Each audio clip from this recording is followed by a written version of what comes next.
It's a winter wonderland. Check it out.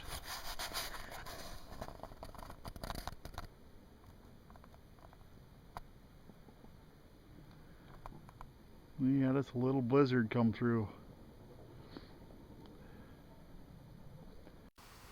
It's 17 degrees outside, 71 degrees inside here. Bill Goudy checking in. And Lucy Lou too.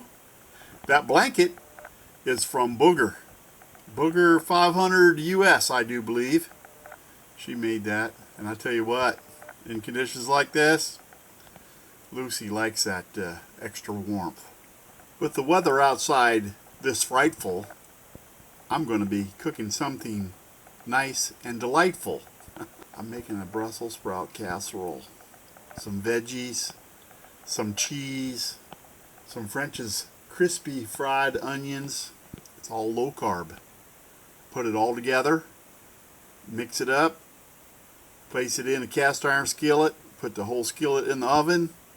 Oh, bake it for 30 minutes. Let the cheese melt in and let everything get hot. Oh, the goodness.